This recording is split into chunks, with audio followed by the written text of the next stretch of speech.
Hello, good evening. My name is Yuan Chao. I'm the president of Markham Unionville Provincial Liberal Association.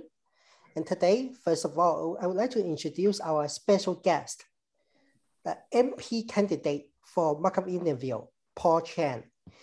Paul Chan has a strong passion for public service, dedicating almost 30 years as an officer with the York Region Police. Most recently, he served as a sergeant with the Diversity and Cultural Resource Unit. During his outstanding career, Paul engaged and connected to the community at a large every day and devoted himself to strengthening the inclusive community spirit that makes the York Region and Markham Unionville special. And right now, I would like to ask Paul Chan to speak for a few words. Thank you, Yan. Thank you, everybody. It's good to see some people that I know, familiar faces tonight, and I'm glad that I'm given this opportunity to speak. As a York Regional Officer, I had a good opportunity to meet a lot of people across the region, and hopefully for me to be in politics and for me to be able to have this opportunity to go up to Ottawa, I would need your support, and I know for a fact that we can win this race and we can turn this riding back to red. So if anyone here would like to be part of my campaign team, Benny is already in my campaign. Benny has been helping me door knocking, and Benny is a fast guy. He loves to run when he be out there. So if anybody else would like to come out and support me and be on my team, I would appreciate that help.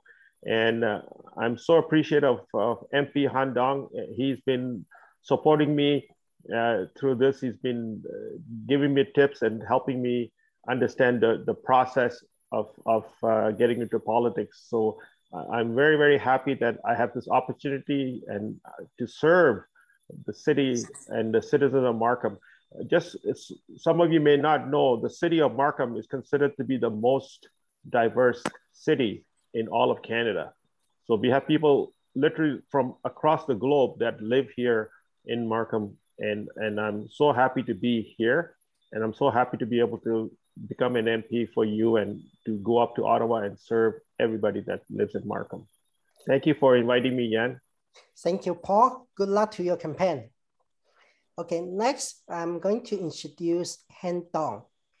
Han Dong was the first elected as Don Valley North Liberal Member of Parliament in 2019. As an MP, Han has consistently held service, communication, community, and celebration as the basis to his work. As a passionate advocate for Don Valley North, he has worked hard for safer community, easing traffic congestion, action to combat climate changes, and housing affordability. Han has brought community voices together to speak out on racial discrimination and promote healthy dialogue and interaction. Han has proven that he will never stop working hard to support the residents of our diverse, dynamic, forward-looking community. And right now, I would like to ask Han Dong to speak for a few words. Thank you very much, Yan. It's so good to see everybody. Good evening. I see a lot of familiar faces. Of course, Alex is here, and who is a veteran in media, and which will be very busy for the next little while. Edward's here as well. Good to see everybody. Paul, as you know, has been a longtime dedicated servant of our community. You know, some consider him as a community leader. I'm so excited that we'll be able to put his name to every door and take on the current Conservative member who we know has not been performing or act on behalf of the great riding of Markham Unionville. So I'm equally excited, as Paul said, that we heard the news that the election may be called very soon. As you know, that I was a provincial member in Ontario. So I really value the contribution of PLAs, as now with federally we call EDAs, because your dedication and your volunteerism is the bedrock of our party. Doesn't matter federal or provincial. So I am so happy to see a very engaged and lively PLA taking place in Markham Unionville, representing the progressives in Unionville, because that's what we need. Coming from my MPP background, you know, Liberals being government for 13 years, we have delivered so much. You know, thinking back, the first 4 years after 2003, there was the Green Bell, and there was a total revamp of our healthcare system. There was the new support for education system. You know, I remember the time that I was going through high school, days where we were told, you know, the teachers are on strike, and the student got to stay home, and see a whole bunch of people on the street and young kids. And those days are long gone. Like, there were millions of days, I think the tens of millions of days lost by Ontario students because of the poor management of the previous Conservative government. So in 2003, when the Liberals took government in Ontario, we saw the dramatic change in Ontario. We were productive, we were practical, and we were building Ontario. And it doesn't matter if it's the UP Express or Eglinton Crosstown or any of these ongoing infrastructure projects. Many of those were designed and pushed and advocated by the Liberal government, and we put through those projects. You know, it's funny, sometimes I go to announcements, for example, for not-for-profit senior homes, and the current provincial government comes out and say, we're so happy to support Yihang or Mongshan, or the well-known names in the Chinese community, by giving all these extra beds. And I was laughing because they were the ones in the legislature voted against all these investments. You know, if there's any credit, is that they have not cut those that they think is politically important. You know, so if you look at the full picture and compare the 40-year mandate under Ford and 4-year mandate under Premier McGuinty, you can see the clear difference between a progressive government who is about finding solutions and build and not just the infrastructure, but build up our people, our skilled labor, and a government that decides not to do anything. All they care about is books. We saw the reaction between the federal Liberal government and the provincial Conservative government in the pandemic. You know, whereas across the country, or especially in Ontario, over almost 90% of government support came directly from the federal government. You know, I remember this conversation last September when in the caucus we talk about, you know, there's a lot of anxiety from the parents about going back to school. Are we ready? You know, and then we hear the school board saying that the province is not giving them any money to upgrade their infrastructure, and they weren't. They decided not to do that. So the federal government, the prime minister made a very swift decision in a matter of days, and we just squeeze and pull from our previous current budget the $2 billion to support school boards across country to make sure they have the ventilation system. And we did it in a very prudent way. So we give half first, and they have to show their expenditure at the end of last year to be awarded for the second part. So there's close leash attached to it. What I am disappointed with as a parent is that they've wasted all this time between January till now, and now they're making an announcement of making $24 million to upgrade the school system. What were they doing the last 6 months? And we see this increased pattern of deciding not to do anything because the federal government's going to come in and fix it. You know, we can't have this kind of, you know, lay back or government that's focusing 90% of their energy in communications, but not only on policies. Ontarians are suffering, and I'm so happy. I can go on, and Manting, you can see how passionate I am with these issues. When I see long-term care homes after the second wave, see this dramatic number of deaths increasing, knowing that the government knew the situation, had the same minister, so there's no excuse that there's a new minister transition, whatnot, and they decide not to do anything. 6 months, last summer, they did nothing. And then we saw the death toll on the long-term cares in the second wave. Same pattern again with our school system this time. So sometimes I say to myself, you know, as one of the 338 member, what is my responsibility?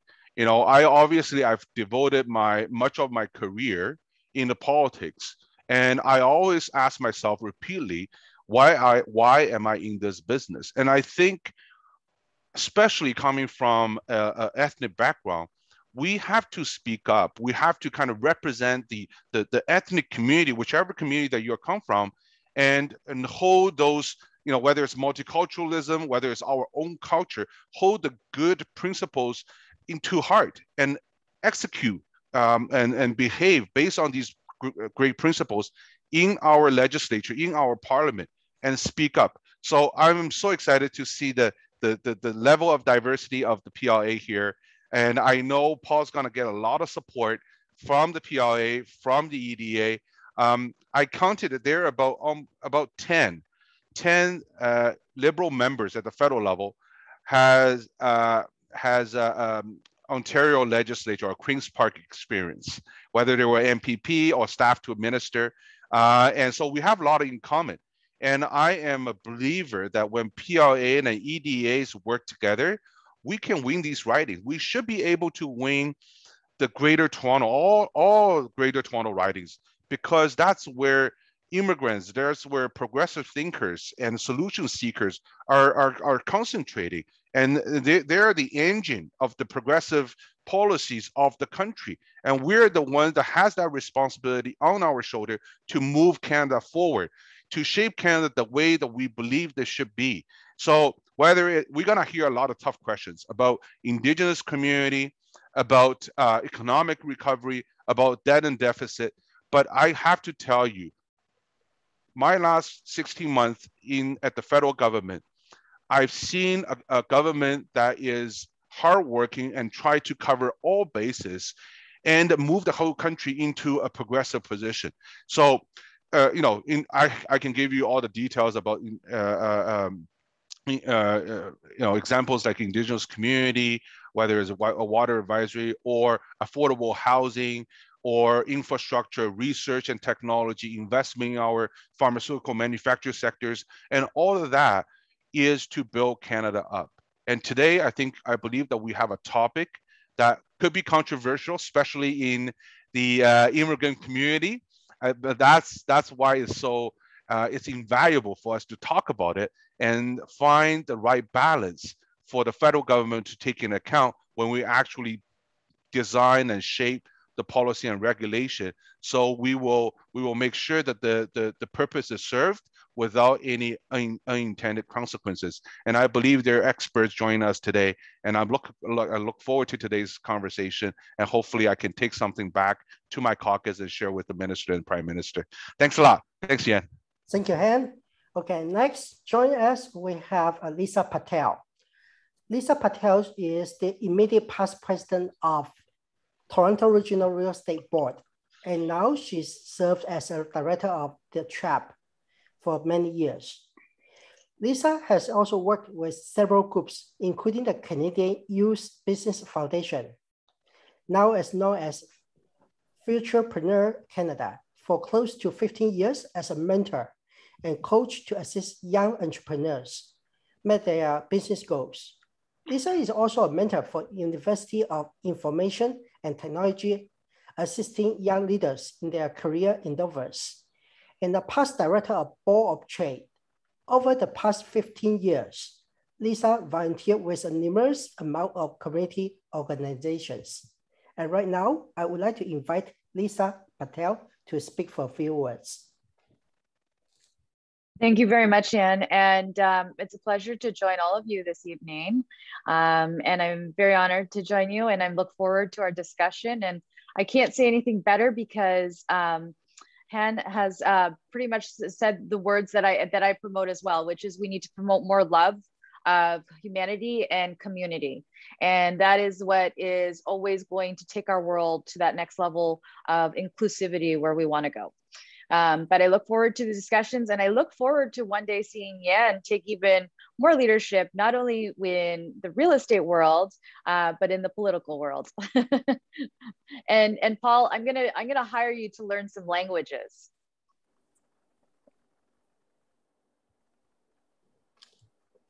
Thank you. And right now, I would like to introduce our moderator today, which is John Pownall. John Pownall was a teacher and also author of the textbook. And he's also serving as the writing president during Michael Chen's period. And right now, I'd like to ask John, to take the mic. Well, thank you very much, John. This evening, we're going to be taking a look at the empty house tax. And it's a subject that I've been spending the last few days boning up on so that we can talk about this issue. It's an interesting situation because it's one of these things where it's got broad support across a lot of levels, but there's no consistent agreement on exactly what is involved.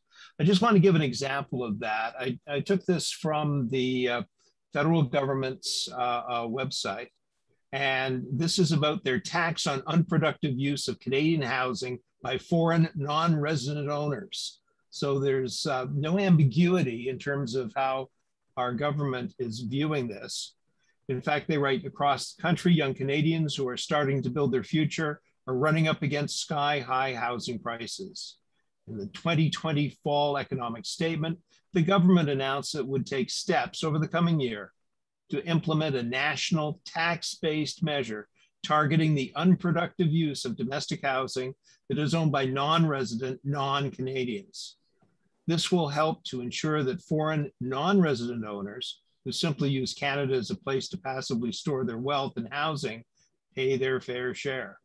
And in Budget 2021, the government announced its intention to implement a national annual 1% tax on the value of non-resident, non-Canadian owned residential real estate that's considered to be vacant or underused, effective January the 1st, 2022. The tax will require all owners, other than Canadian citizens or permanent residents of Canada, to file a declaration as to the current use of the property, with significant penalties for failure to file. They go on to say homes are to live in. This measure is one tool among several to ensure that Canada's housing market is a place to grow for Canadians starting their families and building their future. And in the coming months, the government has indicated it will release a consultation report to provide stakeholders with an opportunity to comment on the parameters of the proposed tax, including whether special rules should be applied to small tourism resort communities. Moving forward, the government intends to work closely with the provinces, territories, and municipalities. And it's estimated that this measure will increase federal revenues by $700 million over 4 years, starting in 2022-23. These revenues will help to support the government's investments in making housing more affordable. Just less than a week ago, last Friday, the Department of Finance made this press release. The federal government is committed to ensuring all Canadians have a safe and affordable place to call home. In communities across the country, the recent and rapid rise in housing prices has made finding an affordable place to call home increasingly difficult. For many Canadians, the most important investment they will ever make is the purchase of a home. And increasingly, that dream is becoming unaffordable. And continues, homes should not be passive investments. This is why in the recent federal budget, the government announced its intention to implement Canada's first ever national tax on non-resident, non-Canadian owned residential real estate that's considered to be vacant or underused. They are launching their consultation. They launched them last Friday, and people are welcome to participate. So let's take a look at this tax specifically. The purpose of the tax is to return empty or underutilized properties. I know what empty means. I don't know what underutilized means. To use for long-term rental. This is to relieve pressure on the rental housing market and to motivate landlords to reach out and rent their empty or underused homes to increase the rental supply. This is not the first time this has been done. Vancouver has gotten the jump on this. In Vancouver, they have a 3% tax. Well, it will be 3% in 2022. So it's coming. It applies to single family and multifamily condos, applies to seasonal homes, manufactured homes, which I think is what we call trailers nowadays. Toronto is going to start with a 1% tax.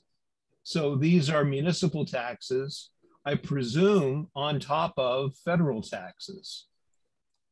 There is demand for this around the world. So Canada is not in isolation. Melbourne has a 1% tax. New York City is implementing a tax on properties that are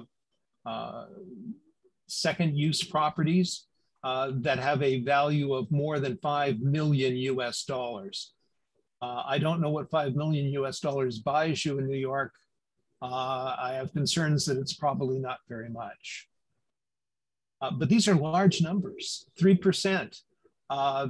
If you took a home that's worth $1 million in Vancouver, and that's probably just a hovel or a shed, given what real estate prices are out there, you're talking about $30,000 a year going to the municipal government, plus another $10,000 for the federal government if you don't rent out your property.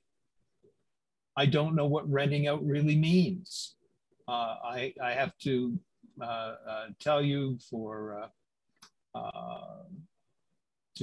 be fair, I am a landlord. In addition to having a home in Markham, I also own a condo townhouse.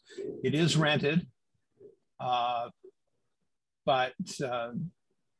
again, for people who are renting out properties, this is another challenge for them.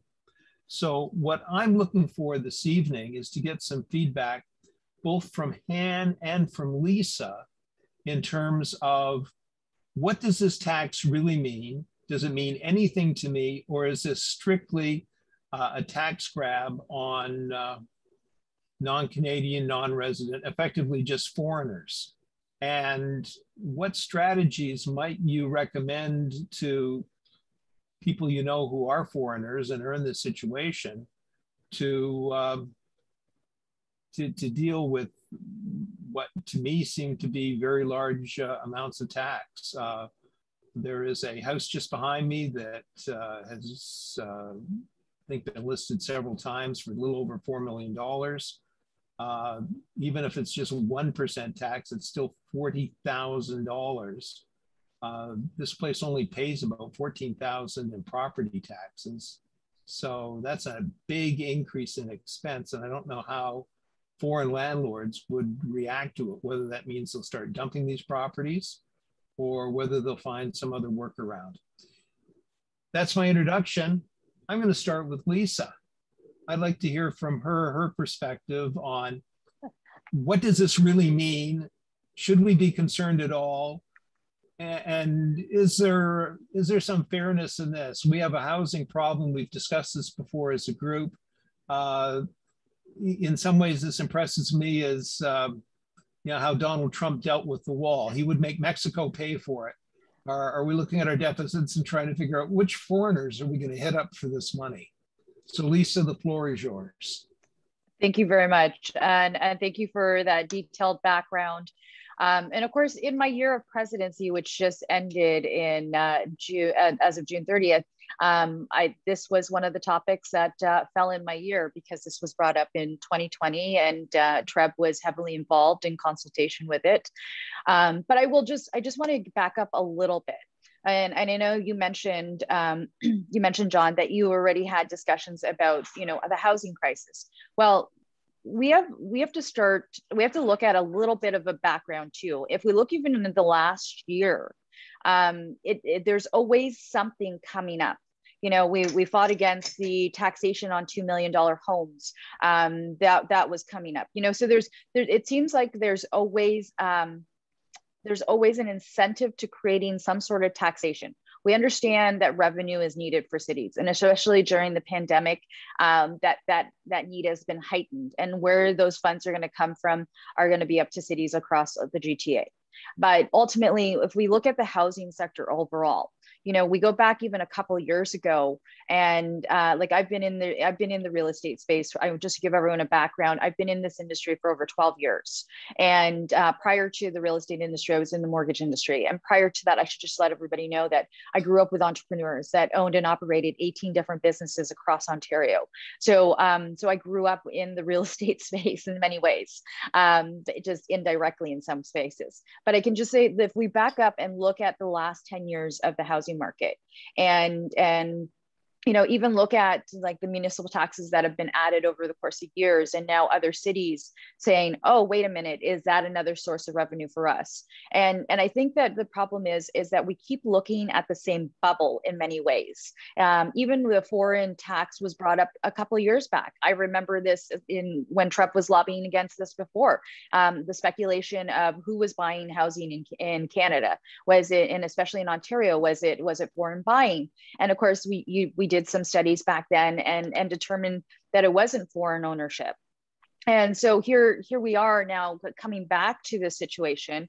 And I will say that TREB's been heavily involved in consultations on this particular aspect, and making sure that it was noted, you know, what is considered vacant, because even our members had that same question of, wait a minute, they're going to impose a tax, and what is considered vacant? How does this impact communities across Ontario, and even across the GTA? And so I will just say, you know, it's still too early to determine if this is going to provide more opportunity for housing or create more opportunity for homeownership at this stage of the game. I think that ultimately, until they actually test the waters, we will know. And the other aspect, the other aspect to this is the speculation, right? Like, we don't know how many homes out there are really considered vacant, that have actually that are not being occupied for the last 6 months, or that are deemed vacant.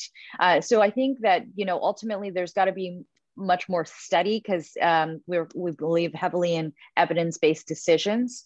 And I think that would be helpful in this process of determining, is this the right way to go? In terms of the actual taxation, I think once they have a better idea of how many homes are out there, then they can determine, you know, or even understand why these homes are sitting vacant. I can also share with everybody, in my year of presidency for TREB, in speaking, we became global partners to all of South America, to France, and we're still working on we have had consultations with presidents from all over Europe. We're partners to Florida, as well as to Miami Association. And I will tell you, the demand for housing is not just a Ontario or Canadian aspect. The demand for housing has been evident all over the world.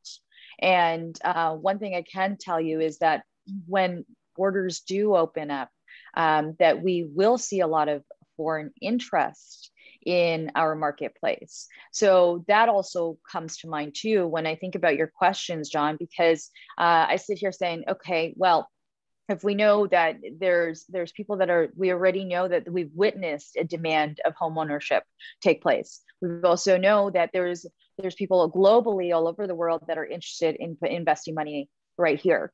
So what does that mean, and what does that look like in the course of in the next few months, in the next year, in the next 10 years, and ultimately, so I don't really say that this tax is good or bad, or in this case, should we be concerned? I think it's still early in the game to really determine where this will go, how it benefits community. The bottom line is, we can say we do have a housing shortage. We do know that. And I will also mention that TREB did put out early in the year, they also shared their own examples of what we could do, which would have created 300,000 to 400,000 homes in the coming year, in the years to come, if they were allowed. And that was another report that we had handed into the city as well. So there is different avenues to creating housing, but we also have to keep in mind that immigration is our number one source. And so what does this country look like? I think that there's just a lot of aspects that aren't being looked at when we consider these taxations. And so I'm glad that the city is going through the consultation process and trying to determine what is, you know, and looking at all aspects. I'm just hoping that people raise these issues, because we need to, the biggest challenge is every time we see policy take place is there's not enough points to put in of not just now, what does this look like in the next 10 years?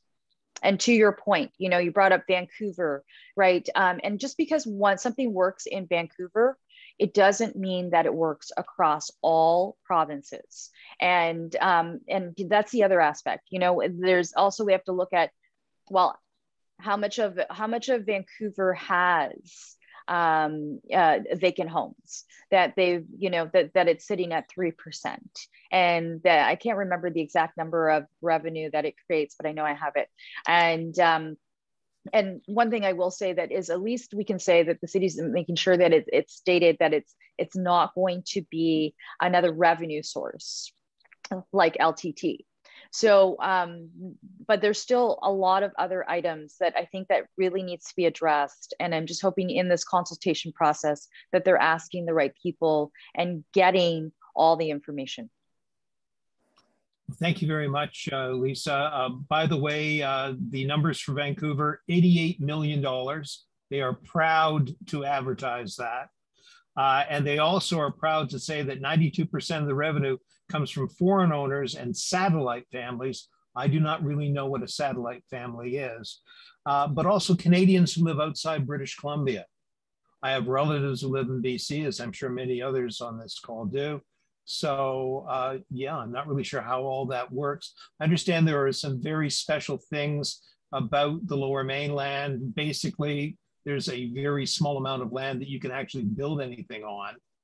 And the US border and the mountains sort of determine where that can be. And literally their homes built right up to the US border. If you're in White Rock, BC, and you're in your backyard, you can shake hands with your US neighbor. So I'd like to give Han the opportunity now to make his case. I was reading stuff that the government has put out, and hopefully they're reelected. I presume that they have every intention of carrying this through. Han, take it away. Thank you, John. And Lisa, I took down some mental notes and to what you were saying, and I think you were absolutely right, and especially coming from a person that's in the industry. I think what you said is very helpful. I took the time to, while listening, put the consultation, the government official consultation webpage in the chat. So I encourage everyone to take a look at it, click on it. So you have a basic understanding. What the government usually do is when we go out to a public consultation, we will provide a discussion paper to frame the discussion. So we know, we hope with that help, you know, the end conversation will crystallize to a few suggestions, useful suggestions to the government to fine tune a policy. Judging from whether it's a full economic statement or again repeated in the budget, I do believe the government has the intention to move forward on this. You know, I'll share a story with you while I was an MPP. The first year, you know, when we heard a lot of complaint about Toronto real estate value start rising, I think it was in 2015 or 2015. I went to Charles Sousa, the then finance minister. I said, Charles, you know, I know Charles quite well. We used to work together. Charles, we got to do something about this. You know, the people in my riding and even the real estate agents are saying, it's scary. You got to do something about this. And then the response was that no knee-jerking movements, and we'll take a look at it. We'll observe what's going on. A year after, the government, the discussion within government started pointing to, we got to do something. And then because of that movement and the rumors that the government is thinking about doing something, the market reacted. And we saw people are complaining that, there's some made up date that the government's going to come out with something, and we saw a small dip in the price. And then I heard a complete different opposite voice is that, oh, no, government don't do anything. So again, as a good MPP, to reflect his opinion, I went to Charles Sousa. I said, Charles, now the advice is not to do something. But then again, of course, we remember the 16 regulatory changes that came out of provincial government. And then ultimately, I think politically, we suffer a loss at the end. So the lesson I learned there is that it's never a good time for the government, for whatever reason, to use its policy tool to manipulate the market, unless that there is some there are times that the government has to step in to restore fairness, and also to provide political leadership for a market or consumer behavior to move towards some direction. For example, the New Energy Act was the incentive, and then we're moving to a more efficient use of our energy. On this, and I looked at the discussion paper, and I reviewed the whatever information is available at this point. Everything is up in the air, going through the consultation. I don't think this is a revenue tool for the government. The reason why I say this is that despite the success of Vancouver, in revenue collected from this, I think the reason for it is because their real estate price held. It did not go down. So for foreign investors, for foreign owners, they can afford to pay that 3% or 1% annually, as long as they know that the value of their real estate increases exceeding that point. So for them, they're actually just making less profit, but they're still making a profit. So that number will keep going up until, if there is a crash in the market, not crash, but if there's a slight correction in the market and the increase of profit, increase of value start slowing down and ultimately below the tax rate, and then the foreigner will think about, oh, maybe I should sell it or do something with it. So that to count it as a revenue tool, it's not sustainable for any level of government. So I honestly believe it's not a revenue tool, or consider a major revenue tool by the federal government. We are entering an era that, for the next few years, we'll see annual deficit in tens of billions of dollars. So whether it's $700 million or even $1 billion, it's a lot of money, but it's not going to change the debt and deficit outlook for the government. That's another reason I don't see it as a revenue source. I also don't see it as a policy that will all of a sudden restore the true value or correct the market to that extent. Because when you talk to people from the industry, they'll say the foreign ownership, or especially in this very refined definition, that those are underused, represents a very small percentage of our domestic ownership. So I don't have the exact figure, but I think it's probably in the 3 to 5% max. So it doesn't matter, they're going to hold it or they're going to sell it. It's going to impact, I think it will have very little impact on market price in Canada. So I don't see it as a policy tool to influence the market price in any way. So what is it? I say that it's probably coming out of the intent that we need to create a fairness in the market. Because real estate is it's a very controversial topic, because on one hand, you have new immigrants, you have young graduates, and young professionals looking for a property to build a home. On the other hand, so they're looking for affordable housing prices. On the other hand, you have people works in their entire life to accumulate this biggest investment and looking at the value of it and to see their future to make their future retirement plan. So if the government get into it, and we all, political people here, we are putting us in a very tough position. You cannot police you either way. You're gonna get criticized by. So I don't think it's it's a political advantage for us to really start this conversation at the federal government. So it's not a political decision. That's what I'm trying to say.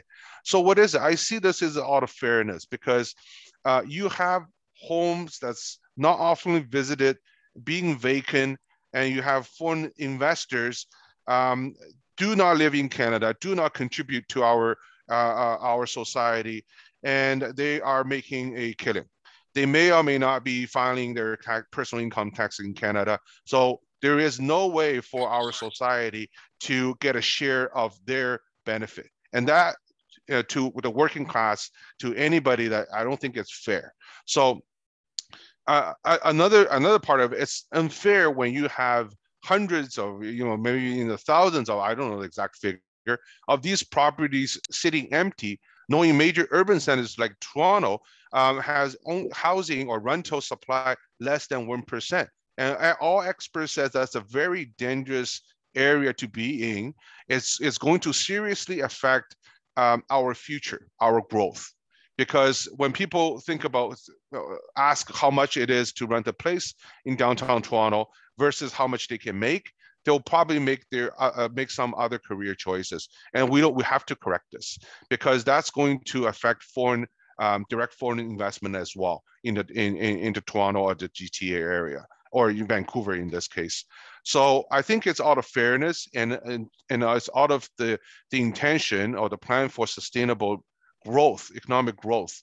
And that's the true intention of this legislation proposal. So it's good time to talk about it now, because we know the consultation will end September 17th. If election gets called like this Sunday, it's actually in the writ. So I'm sure this will come up at the door when I knock on doors. People will see this on, my suggestion or my response will be that it's in consultation. I'll share them, I'll share the link with them and make sure they're in this conversation and say their piece. I always look, I'm a backbencher. I say what's on my mind in the caucus, and Paul would know that, very soon. I always look at the detail of legislations we propose. In this case, and I read the whole thing, and there's a whole bunch of exemption clause. I think there's a very important group that's missing here is actually international students. International students and foreign professionals who are currently on work permit but has the intention to immigrate to Canada. At the province, I suggest Charles Sousa to look at international students as a possible exemption. And at the end, the way they design it is that if you study or work in Canada exceeding 2 years and receive your PR, you can ask for a rebate. I think that's a very reasonable policy, because you do want to encourage, and we see a lot of immigrants coming here, and even more international students coming here contributing to our communities. And we want to make sure the incentive is there for them to stay and keep contributing. And I don't have to tell you the case. I think Michael Chan said it many, many times in the past. What a valuable proposition for us to keep getting those international students.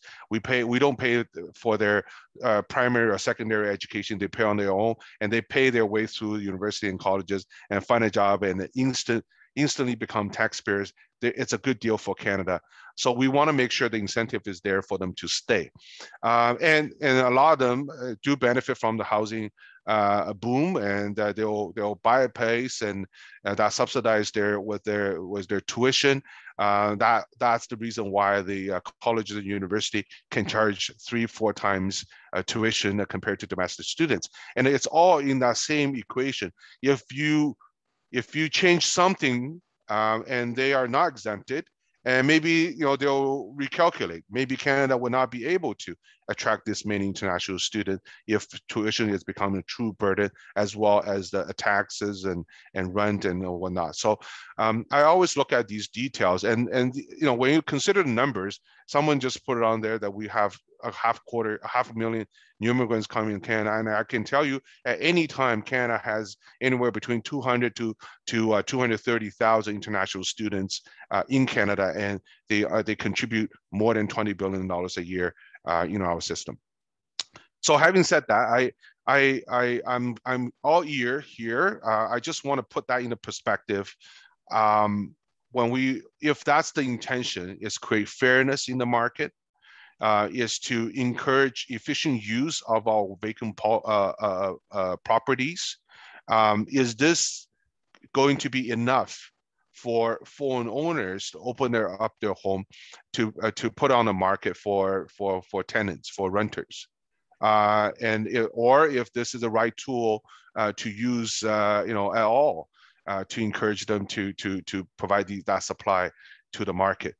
Because I think it's, I think for my kids, it's going to be a reality that Canadians, as part of their Canadian dream, will have to see that maybe not owning a house in their life, maybe they'll rent a house in the first half of their life. That might very well be the reality going forward. And as a government, we have to decide. We have to decide what kind of policy we're going to come out to reflect that reality. We have the rapid housing initiatives, the building thousands of affordable rental units across the country, right? And that is catered to those, especially young professionals who starting up, to have a place that they only pay 30% of their income into. At the provincial level, think about the PLA platform. When we were in government, we introduced a reform in development charges, in Section 37 charges, and we give the legislative support to the municipalities. If they require 20% of affordable housing to be included in any of the new bills, they have the tools to do that.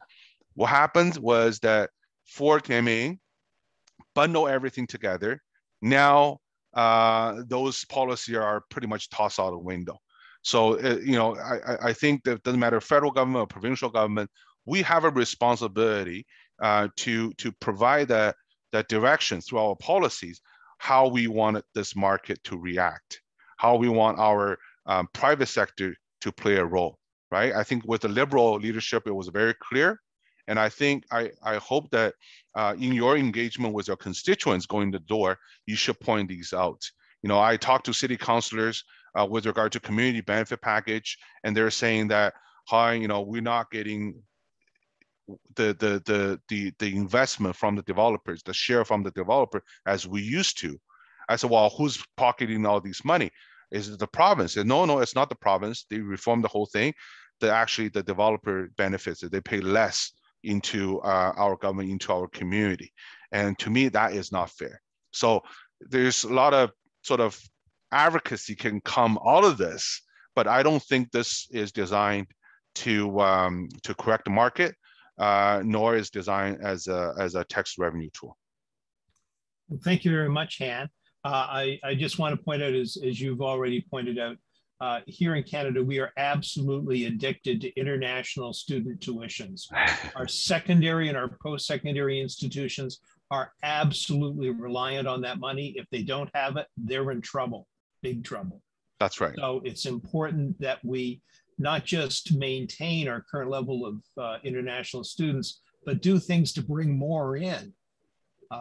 More means more money, and really it's a tremendous source of profit in the education. That's why I think this discussion is important, and I hope what's coming out of it, whether it's by individuals of the PLA or as a political or not-for-profit group, you should put in a submission to the ministry and help me to strengthen our argument. I have already said to Chrystia Freeland's office that I would like to see international students being exempted in this new clause, because that is the reality, and they will suffer because they're not Canadians and they're here to study, and should they decide to buy a house while they're studying to save on rent, it's all reasonable. As a parent, that's a smart move I would do, and I think but many of them, I say 70% of them has the intention to stay in Canada, and we should provide that incentive for them to stay in Canada and to be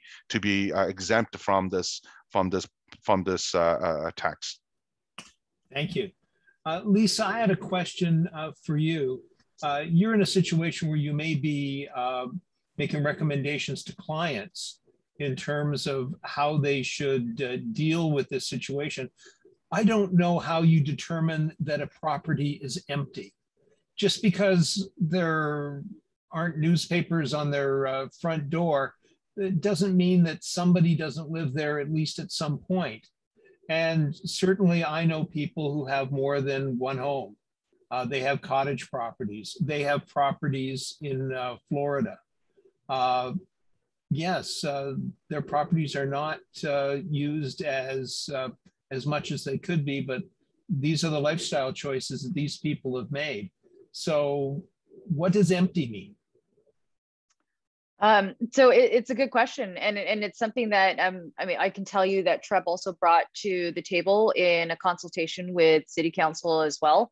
And I mean, if we look at empty or vacant and how they're defining it is in the last 6 months. So cottage property, all of those things we asked for exemptions on, or snowbirds, for example.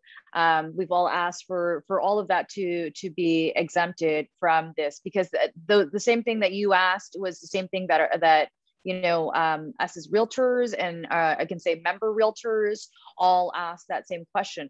I also wanted to point out one more thing, John, in just, and of course, in regards to Han's conversation, you know, we have 410,000 immigrants coming into this country, expected to come into this country. And it could be even more at this point too. And the reality is there isn't enough rental housing. So pre-pandemic, we already were experiencing a rental shortage.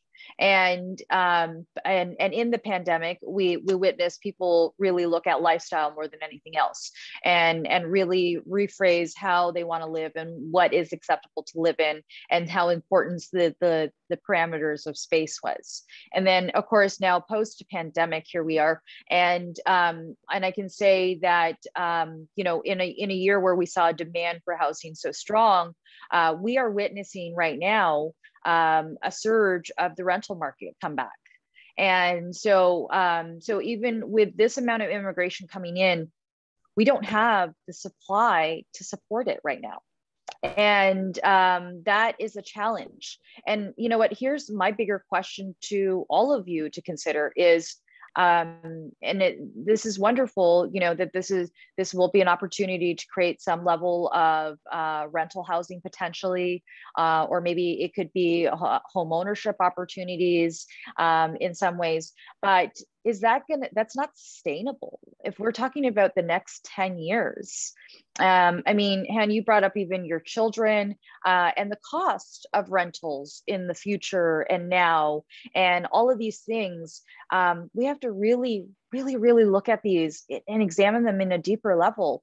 And this is why I'm so big on, you know, what does this look like in the course of 5 years or 10 years? And I know that this is going to be a test pilot, and you and most of us on this call will know that usually when the government implements something, it doesn't go away.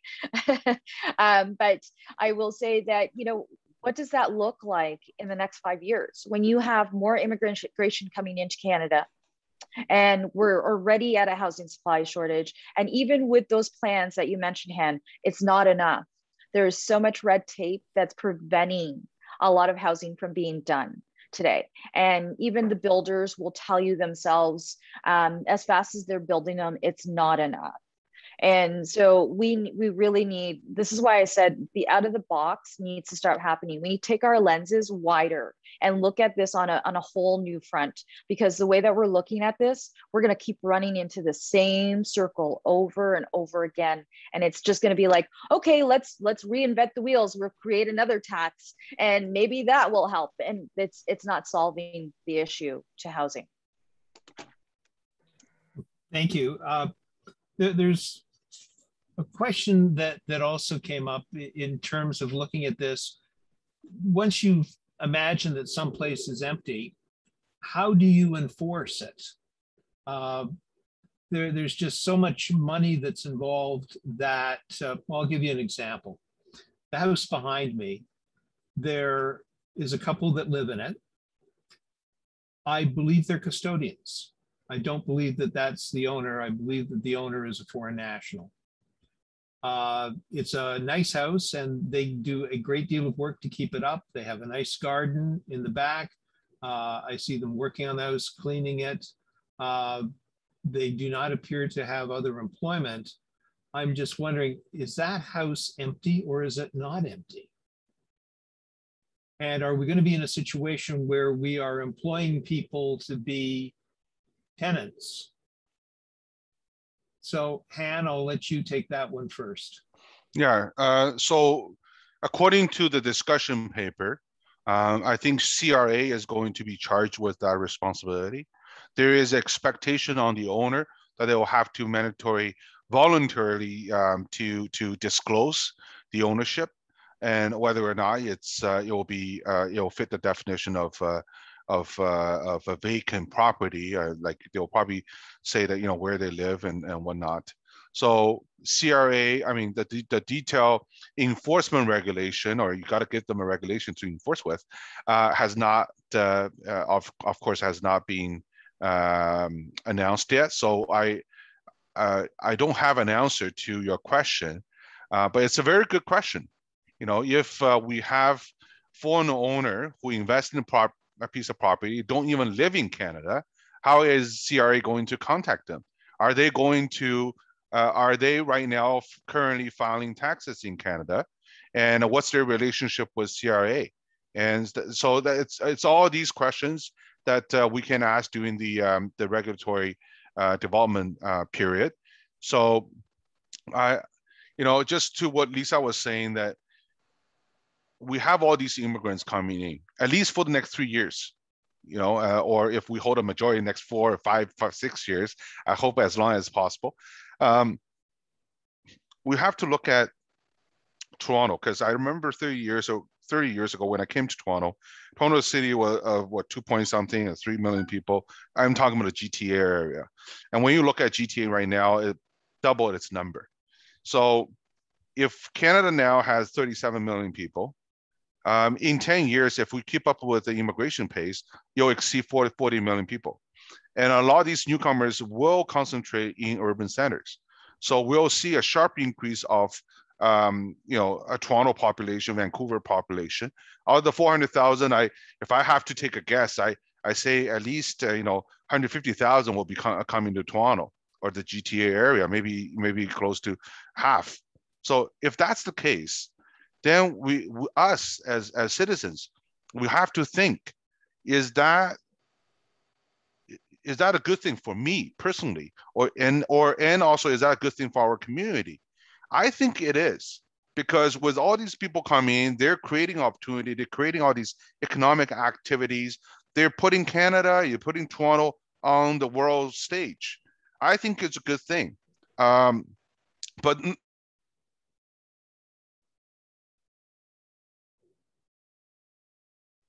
I think Hannah's frozen.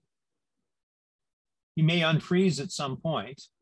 Hopefully. Hello, am I still frozen? No, you're unfrozen. Okay, great. Okay. Yes. So what I was saying unfrozen is that, MP. what I was saying, that as liberals, as progressives, we believe that immigration is the base of this country, is where we are going, is where we draw the strengths to compete internationally.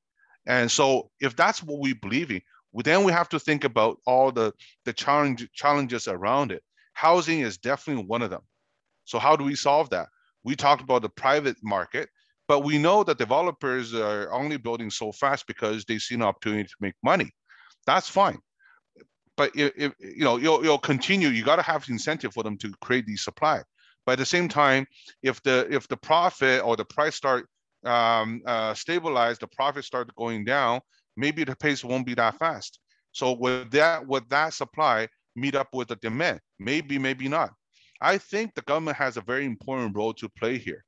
In the 80s, Canada used to create programs to finance not-for-profit buildings of rental units across Canada. Some of it's those co-op setups. I'm a big fan of co-ops, right?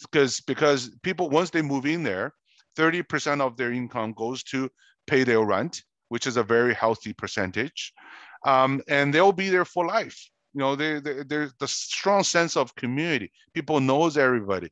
The crime rate, the health measures, everything is above board. So I'm a big fan of co-op.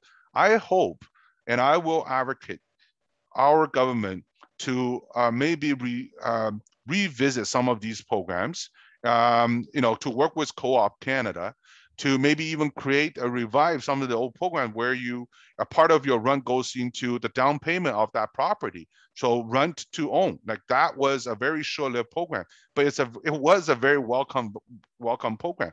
So through these programs, we intentionally creating supply or creating more sustainable supply for Canadians and also newcomers.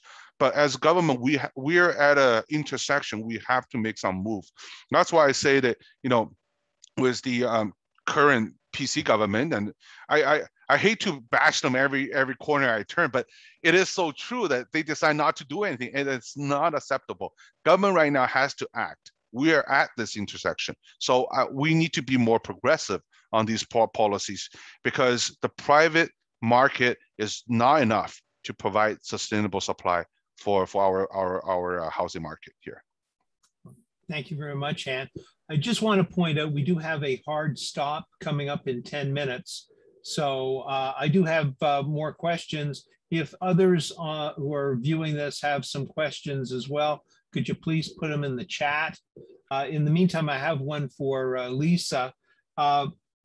We know that Canadians own an incredible amount in value of housing stock in the United States.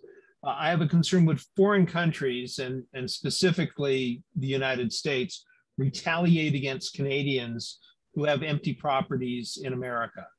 I imagine that Florida at this time of year must be about half empty, given the number of Canadians who spend time down there. But is this something that we should have some concern about or not? You know what, I can honestly say this, and I have a lot of very close ties to Florida Realtors Association, and I will tell you that they truly love Canadians, and they recognize the billions that Canadians bring to the U.S. and support the economy that they have never mentioned. And I can tell you in the last year, I've also attended some of their government initiatives, and they have never brought up any taxation towards Canadians with properties in the US. And I will also say, I can tell you that in moving forward in the next 12 months, we are going to be working heavily with Florida. And so that will be interesting to see if that does come up in discussion. But I can tell you in the last year that we've never heard any such thing come from Florida. In particularly, or Miami, and many of the Sunshine States. Thank you. Well, what I'd like to do now is give an opportunity to. Can I just add to what Lisa was saying? Sorry, okay, John. Go ahead, Han.